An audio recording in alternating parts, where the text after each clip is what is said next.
Do the Mario! Swing your arm from side to side. Come on, it's time to go do the Mario. Take one step, and then again you do the Mario all together now.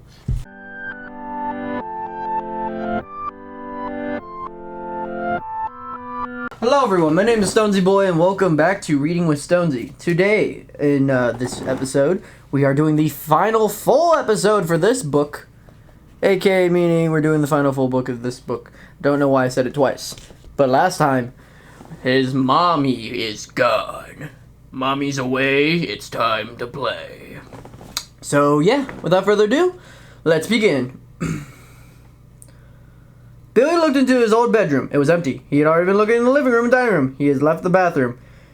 Billy walked down the hall and hesitated in front of the bathroom door. One of Billy's largest sub-programs was the one assigned to human manners and behavior. In order to be a son, Billy had to properly perform a son's functions. This meant doing the human boys, and the years went by, teens, and did properly. One of the things of the subordinate was the fact that it was wrong to talk in on your mom while she was in the bathroom. The bathroom door was closed. Because she wasn't in any other room of the house, probably suggested that his mom was in the bathroom. Billy knocked on the bathroom door. "Mom?" Billy called through the closed door. "It is Billy. Are you coming to the kitchen to prepare my breakfast?" Billy's mom did not answer.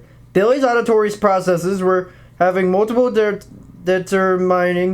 determining for certain cause of the noise interference from the rain and wind, but no sound seemed to be coming from the bathroom. If his mom was in the room, she was silent.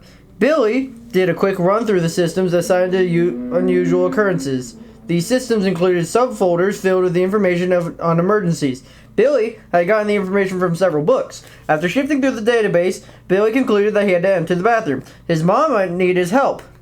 Billy lifted a sturdy hand and knocked on the door again. When he received no response, he opened it. As soon as Billy opened the bathroom door, his sensors were overwhelmed with a variety of input. Although part of his information was normal, his olfactory sensors reported the room had a lavender scent, which it always did after his mom was in the room. Most of what his sensors recorded were things he'd never encountered before. All this new information came through his visual sensors. Billy's visual sensors informed Billy that the gleaming white bathtub was filled with water, almost to the brim. Billy's mom was in the water, or more accurately, she was under the water. Billy could see his mom's face just beneath the surface of the still, clear liquid. His mom's blonde hair wafted around her head, partially obscuring her staring eyes. Her body, unclothed, something Billy had never seen before, was limp. Billy's extensive reading had installed the database that he needed to conclude his mom was dead. But why? Billy had learned that human ways wanted to know why a person had died. Billy turned away from his mom's corpse, looked at the rest of the room. Outside, thunder rumbled as Billy's sensors registered an empty drinking glass on the gray granite counter of the sink. He noted that the open medicine cabinet. Billy reached the conclusion that it filed the information in an appropriate file. What this database told him was the right thing to do in this situation. He left the bathroom and went to the phone to dial 911. One of the things Billy's mom had downloaded to Billy's databases not long before she died imperative that Billy no longer informed people that he was an animatronic. Billy's robotic identity, she told him, must have been the point on the secret. "I'm going to update your programming," his mom had told him. He picked up a silver hairbrush and began brushing Billy's thick brown hair. This was how Billy's mom always changed his programming. She explained it to him in the first year of existence as an animatronic. When he brushed his hair, she told him his hardware received its updates. The updates regarding Billy's secret robot identity was two parts. First, Billy was to keep the animatronic nature to himself. Second, he was to do his best to mimic normal human behavior when he had to be around people. "But I'm an animatronic," Billy had said while his mom installed his new programming. "I understand that," his mom said. "However, from now on, others don't need to know that." Because of this programming, Billy didn't inform the police and other officials who came to respond to his 911 call that he is an animatronic. Some of them, however, already knew. The town Billy lived in was small, and he was the only animatronic living in it. Anyone who had lived in the town had knew of Billy. The day of Billy's mom died, though, no one spoke to him about who he was. Everyone came to the house and went to their business and left. Speaking of Billy, very little. Well, one young female, EMT, asked Billy if he was going to be all right. "I'll be fine, friend," another older EMT said, tugging his friend's arm. "Come on, let's get out of here." Billy's face "He'll be fine, friend," another older EMT said, tugging his friend's arm. "Come on, let's get out of here." Billy's face recognition program informed the older EMT was the father of the boy Billy used to call a friend. Billy considered telling the man to say hi to his son. This kind of communication wasn't Billy's social skills subroutines, but he concluded that the emergency situation protocols triumphed social protocols. Billy had nothing as an EMT's left the house with his mom's body. He just closed and locked the door and went into the bathroom to clean it. That was what his mom would have wanted him to do. He went down to the basement. He needed an interface with his computer so he could read the file that his mom had told him to read as if she died. Billy sat in a gleaming silver metal chair, and she accessed the computer's files. As he waited for one he wanted to open, his memory banks brought up the image of his mom telling him about the file. They had been sitting at the table eating. Billy had been eating rice and chicken and cauliflower. His mom had been baking tiny bites of packaged meal that she'd taken from the freezer and microwave. At one point, Billy's mom had set down her fork. She turned to look directly at Billy. "Billy, there's something you need to add to your database," she said. Billy had stopped eating. He focused on his mom's words so he could integrate whatever she said to his system. "Before dinner, I emailed you a file," Billy's mom said. Her face scrunched up unusually for a moment, then returned to most recent normal, and cleared her throat. "You are not to open the file unless I am dead." She squinted at Billy. "Does that compute?" Billy nodded. "I don't want to open file unless you are dead." Billy's mom wiped her eyes. "Right. Just download the file from your computer and keep it. If I die, read the file. It will have to be the next set of updates you'll need." Billy had nodded and gave his mom his programming polite response. "Thank you, Mom." Now Billy opened the file. The file was a big one. It took some time for Billy to read it. It was full of information Billy had not seen before. It was useful information. Now that his mom was dead, the file informed Billy that he had an indifferent animatronic. He had no longer be an animatronic son. He had to be an animatronic adult. This required a completely different set of subroutines than the son animatronic had. His mom's file stopped those subroutines. It gave him instructions on how to purchase and what he needed to eat and care for the home. Now to cook food, how to shop online, how to pay bills, how to hire people to take care of the house, the yard, and the car. It informed that he had a substantial financial account and inheritance that would fund the needs for the rest of his life. This had come from investments, something that Billy understood because he continued to read books on the subject after those first books that were too old for him.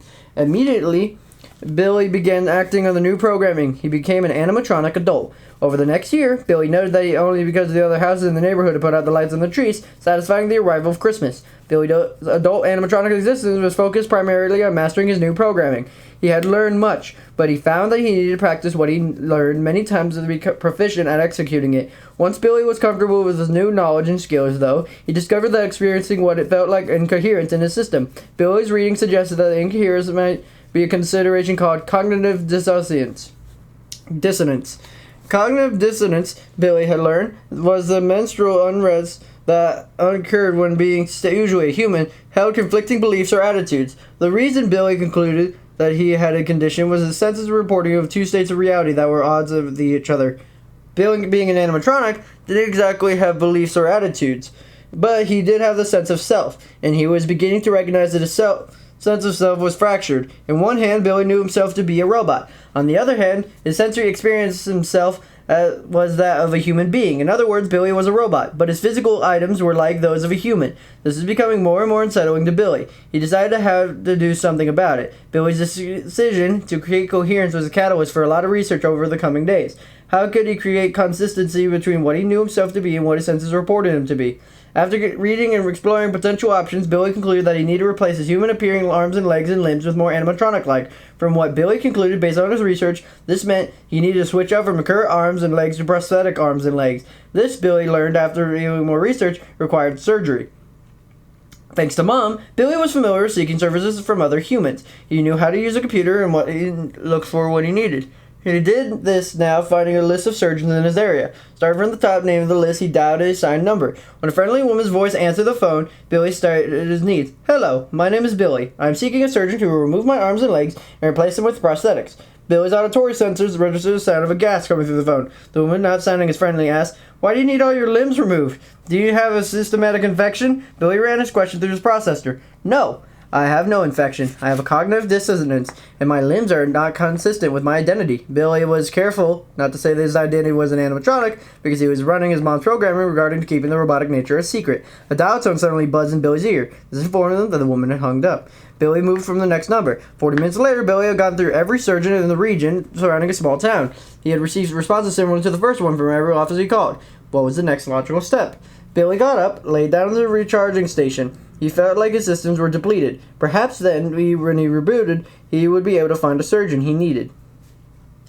The process that led Billy to a surgeon ended up being far more protracted than the steps of the original plan. This is because, in his current programming was deficient in the intricacies of how surgery and the medical system in general function. Billy had to access an extensive network of new databases before he located a surgeon who agreed to perform the required operations in a city within driving distance. Billy concluded, after an exhaustive search, that licensed surgeons would not be performed the surgeries barely required. Logically, Billy decided, this meant that an unlicensed surgeons might be able to provide the needed service. Accordingly, Billy began searching for a surgeon who he found was a disreputable doctor who had lost his license because of a malpractice lawsuits against who specified substance abuse and health issues, who was willing to do surgeries to ask of him if a fee satisfied him. When Billy's downloads led him to the man, just call me Doc, the fee requested, as well as the budget Billy had assigned for the project. This isn't going to happen overnight, you know, Doc told Billy over the phone when he agreed to proceed with Billy's plan. Doc coughed heavily. Every time we chop off a limb, your body will need time to recover. You won't be able to fit a prosthetic until the stump is healed. The doc coughed again. The sounds of loud and crinkly to Billy's auditory processors. You'll need something to help you while you heal, Doc went on. And when you need a prosthetic, you'll need physical therapy to adapt to it. I will not require healing time or therapy, Billy told the doctor. What? Are you superhuman or something? Doc asked. Billy wanted to explain that he was an animatronic, but what would have gone against his programming, therefore he just said, I am Billy, and I will adapt easily. Doc laughed, which triggered a cascade of coughing. Finally he said, yeah, well, human and old man, I'm going to set up a back room and call in the squeeze. Norma to take care of you when I need it. Norma's retired. Used to be a nurse. Sometimes she helps me out. Yeah, you can do it all. Recovery and physical therapy. Doc laughed in a way Billy had never heard before. The sound was similar to that of a machine gun fire Billy's auditory sensors had picked up from the TV. Multi-talented, my Norma, Doc said. Doc gave Billy an address, and Billy told Doc he would arrive the next day. Doc coughed again and said, I'll be waiting. Billy was an animatronic, so he was never thankful, but he was able to experience the sort of satisfaction when the information he needed was there when he needed it. He received the satisfaction the next day when he went in and out of the garage and got in the family station wagon. Because of Billy's mom, Billy was able to drive the old station wagon that sat in the garage. His mom had added a skilled database 2 years before his 13th, 18th creation day. Billy had not used this skill often since he acquired it, but he was able to easily call up the appropriate functions when he got in the station wagon and head to the city to see Doc. By the time Billy passed the junkyard that sat at the edge of town, Billy was confident that he was in satisfactory control of the vehicle, and he was right. The drive to the city went smoothly, and Billy found Doc's location easily. Like Billy, Doc lived in the basement. Unlike Billy, though, Doc was under 7 floors of an empty old brick building who used to be a mental hospital. Doc had laughed and laughed when he told Billy this. Billy was unable to figure out from his available knowledge why this was so funny. When skinny and gray-haired Doc met Billy outside of the dirty building and boarded up the windows and crumbling concrete steps, Doc told Billy he owned the building. Doc waved his building with a hand and shook lightly. He coughed and he said, got it cheap because no one else wants it. Don't keep it up so it's easy to maintain. Doc had Billy park his car behind the building. Then Doc led Billy to the building through the gray metal door. Billy thought the door was appropriate for the entrance to a place where the animatronic would receive service. Once inside the building, Doc led Billy down a long flight of dust-covered and trash-littered stairs. Billy's visual sensors registered a small rodent, possibly predicted a rat, scuttling along the land as they passed it. Although Billy's research regarding surgery had inputted the system images of clean and modern surgical suites and equipment, Doc's premises didn't concern Billy. Billy was an animatronic. He didn't require perfect conditions for servicing. Doc led Billy to the small room with no windows. The room was beige paint and one narrow metal framed bed and a thin mattress. It wasn't a traditional charging platform, but it would suffice. Are you sure you want to do this? Doc asked Billy as Billy inspected the room. Billy rotated a gaze at Doc. I have chosen a course of action that is right for me. Doc chuckled. Okie dokie, whatever floats your boat. Got the money? Billy handed over the cash Doc had requested.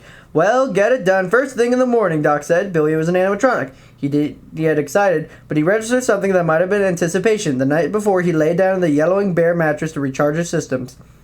Billy's anticipation did not correlate with the events that unfolded after the first surgery. The information he inputted into the database included had been lacking. As an animatronic, Billy did not experience pain. He did, however, have a tactile senses that reported pain-like awareness from time to time. Not long after his seventh creation day, for example, Billy had fallen in front of the house. He had skinned his knee. With the interesting to experience a stinging sensation to watch his blood flow from the skin as tears had leaked out from his eyes. Billy had not chosen any of the reactions. He had to assume they were programmed. The blood and tears were not welcome. They were inconsistent with being the kind of animatronic that Billy wanted to be. Billy was not expecting what his programming had in store after Doc moved removed Billy's left leg. The pain-like awareness and the flows of blood that appearance were far greater than that of the skinned knee. Billy discovered that he was programmed to cry and yell out when his thigh reported him the sensation he defined based on the reading as agony. He also discovered that his programming allowed the raw and bloody tissues that made up his stump to become inflamed and infection. This resulted in a cascade failure of many Billy's systems. His temperature rose quite high, his digestive system shut down, his neuroprocessing capabilities were compromised. Unfortunately, all of this wasn't permanent. A right-haired, heavily tanned, and large-handed Norma, who took care of Billy after surgery, told Billy that he bounced back pretty quickly. All things considered, Billy was not able to determine what that meant. But Norma did tell him after 4 weeks that he was ready to be fitted with his first prosthetic. Brock had ordered all of Billy's prosthetics using the money that Billy gave him. Billy had shown him a picture of the dark gray metal and plastic prosthetics. Those were the ones that Billy required. Billy's visual sensors reported that Billy's look of the new leg prosthetic was acceptable. The feel of it, as reported, was the tactile sensors was not. After doing the research, Billy had projected that his new prosthetic limb would make him stronger and faster. It would make him a better animatronic. Billy's research, however, must have been inaccurate or incomplete. The prosthetic not only did not increase his strength or speed, but it did the opposite. Billy found that the ability to get around was greatly compromised from the new metal and plastic leg. Although it was strong on its own, the metal and plastic limb lacked efficiency when it combined with the stump left at top of Billy's old and no longer there leg. Billy's gait, which had been previously smooth and upright, became hesitant and faltering. Billy told Doc the result had not been what he expected. No refunds, Doc said. But we can stop with one leg. You want to call it quits? No, I do not, Billy said. I have concluded that this is unsatisfactory movement as a result of partially finished servicing. After another limbs have been replaced, I will function correctly. Doc laughed, coughed, and said, "Whatever you say, kid." Although Billy wanted to go ahead immediately with the next limb replacement, Doc refused. "I don't care what you say, kid," Doc said. "Your body needs time to heal and adjust to the shock before we move on." Billy opened his mouth to object, but Doc held up a hand. "Yeah, I know you're different, but what I say goes. If you kick the bucket because we push it, I don't get a whole fee," Doc cackled. Billy had discovered what the right word for the funny fact was cackle. Go home, Doc said. "Get used to this new leg. Come back in a few months if you still want to go ahead with it. We'll do the next one." He coughed and wiped the thin mouth with the back of his shaky hand. Because Billy knew that Doc was the only surgeon who would do what Billy wanted, he was forced to go along with Doc's plan. After spending 6 weeks in Doc and Norma, Billy got into his car and drove home. The drive home was harder than the drive to Doc's. The new limb made working the pedals awkward. Billy had to leave when he passed the junkyard. It meant he was a couple miles from his house. As he drove to the mountains, he discarded rubbish and the rusted and crushed medical vehicles. Billy's processor conjured an image of Billy rejected parts tossed among the debris. The thought of satisfied him more for some reason. It made him feel like he was on his way to becoming a whole and complete animatronic he wanted to be. After Billy's first leg replacement, Billy learned the basement recharging area was no longer going to suit him. The long flight of stairs was too difficult to navigate with the new prosthetic leg. Accordingly, Billy hired a moving service to remove his parents' bedroom furniture and bring up Billy's metal platform, table, chair from the basement. These were placed in a now empty bedroom. Because the bedroom, unlike Billy's old room, was at the back of the house, Billy's auditory sensors could handle the noise level. Plus, even if the noise level wasn't ideal, Billy's olfactory sensors provided feedback that made his room more than satisfactory. They reported the scent of lavender, something that triggered in Billy's memory banks images of his mom. The images compensated for any increase in the noise level over the basement. Besides, the most important reason for using his room was a recharging area, thus the removed need for negotiating stairs. Billy's second limb replacement was his left arm. That went better than the first one. Billy found that his substitute arm, though, was not efficient than his original one, functioned well enough to allow Billy to perform his daily task. The third limb replacement was the second leg. However, it was less than satisfactory when the first and second surgeries, with both original legs gone, Billy discovered that he was weaker and less coordinated than ever. Billy also began experiencing pain-like sensations constantly, at the junction between the remaining flesh and bone and the prosthetic connections. Billy's tactile sensors reported a chronic burning ache. They also reported a erosingly similar sensation to the missing limbs. Billy knew that his new limbs were no tactical sensors. He would feel nothing from them, but he did. The resulting abundance of pain-like sensory input was more than a little distracting. Why was this project failing to meet Billy's expected goals? Was Doc the problem? Billy used all his computing capacity to tackle these questions. In the end, he determined that Doc, although old and shaky, was not as clean as normal surgeon would be. This was not the problem. The problem had to be, Billy concluded, his own shortcomings. Billy hoped that his last limb replacement would remove all problems he was having with the updated endoskeleton, but it did not. It simply added to his overall lack of coordination and weakness, and exacerbated the overabundance of input in his tactile sensors. The 2 days after Billy's 15th, 20th creation day, Doc drove Billy home following Billy's last limb replacement. Doc drove Billy new arms and legs did not make safe driving possible. Normal followed the station wagon with the battered old white pickup he could take Doc back to the city after he left Billy at his house. Once inside the home again, Billy jerked through the living room and lurched into the kitchen. His progress was slow and destructive. He gouged walls, knocked over 2 lamps, scraped the hardwood floors along the way. When Billy reached the kitchen, he fumbled for a glass and dropped it. The glass shattered. Shards went everywhere. Billy managed to open a different cabinet. He got out a plastic cup, slopping over the water all over the place. Billy filled the cup halfway. He lunged over the table, dropped into a chair. There, he applied all his processing capacity into his problem. Billy had accepted failure in his endeavor. The reality was that although Billy was replacing his limbs, there was still a vast disconnect between his animatronic nature and his body's more human-like systems. He had to find a way to remedy these consistencies. The day after Doc returned to Billy with all new limbs to Billy's house, Billy spent hours online researching the options for further modifications. In the course of his research, he happened upon an online chat room for people who were satisfied with their physical appearance. In the chat room, he met Malaya. Billy had never encountered a name Malaya, so he asked Malaya what her name meant. "It's a Hawaiian name," Malaya responded. "My mom told me it means of the sea. My dad said it means bitter." Figures he'd say that he wasn't a nice man. Since the 12th creation day, Billy had engaged in only minimal interaction with anyone other than his mom or Dr. Lindstrom. And after his mom had died, Billy didn't see Dr. Lindstrom either. His lack of contact with people wasn't a problem, however. Billy discovered that his neural networks expanded greatly as a result of interactions with Malila. He was so satisfied, in fact, that his communications with Malila, he stopped researching further physical enhancements. He wanted to integrate what he was learning about interpersonal communication. "My dad hit me all the time," Malaya typed on the second night when she and Billy chatted online. "So, of course, I went to got a relationship with a jerk who picked up where my dad left off." Billy found Malaya's words challenging. She used a lot of vernacular and cliches that Billy had to look up. His contact with her vastly expanded his vocabulary of casual slang. After that, Malaya wrote, "I just ping-ponged from one abusive jerk to the next. I am sorry," Billy typed back. He was reasonably certain that this was the right response. Malaya responded with a smile emoticon. Billy deduced that she'd gotten it right. After that, Malaya typed, "Are you an abusive jerk?" He put a winking emoticon out of the question. Billy wasn't sure how to interpret that. He had decided to answer the question honestly. "I am not an abusive jerk." Malaya sent him a laughing emoticon. Was it good? This type of interaction was quite stimulating to Billy's processors. It required that he use database ways he'd never used them before. "Why are you in this chat room?" Malaya typed next. "What do you want to change about your body?" Billy had to think about his question. He's still running his secret robot programming. He couldn't tell her the truth. Not all of it, anyway. Billy typed, "I want my body to match who I really am on the inside." "Oh, that's cool," Malaya typed. "Me too. On the inside, I'm a beach babe. On the outside, I'm pudgy and have a flat face. I want a liposuction and cheek sculpting and a nose job." Billy had no idea how to respond to this. His social subordinates informed that commenting on a girl's appearance was quite complex. He could easily cause hurt feelings if he responded incorrectly. Malaya swayed his circuits when he didn't want to go to response.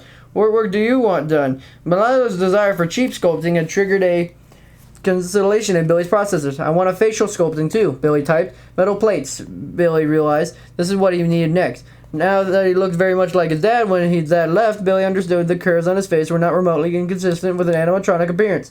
If he had the metal plates implanted under his skin, however, his face could have an angular planes as that were more keeping an animatronic nature. Billy wanted to stop chatting with Malaya so he could call Doc and talk about his new idea. Malaya, however, has kept typing. "Do you want to meet in person?" she asked. Billy thought about this. "It would be interesting," he concluded. "Yes, I do."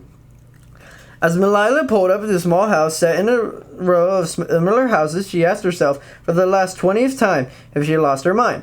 She was about to meet a guy she met online, and she... No. Actually, no. We're going to save that for next time. So, I'm sorry, I read a little bit of it, but I didn't read very far. That's why it's a weird cut. But yeah, we are going to read that next time. So technically this is still correct of it being 201 to the final episode of 218. And we get to meet Malila and learn about her as a character. So I hope you guys have a super fantastic, wonderful day. Oh my goodness, his mother is dead. Whoa. Like I say, these books are freaking murderous, huh? But yeah, his mother's dead. So I hope you guys have a super fantastic, wonderful day. I hope you're doing better than Billy, the robot. I guess he doesn't feel emotion, but still. See you guys next time. Bye-bye.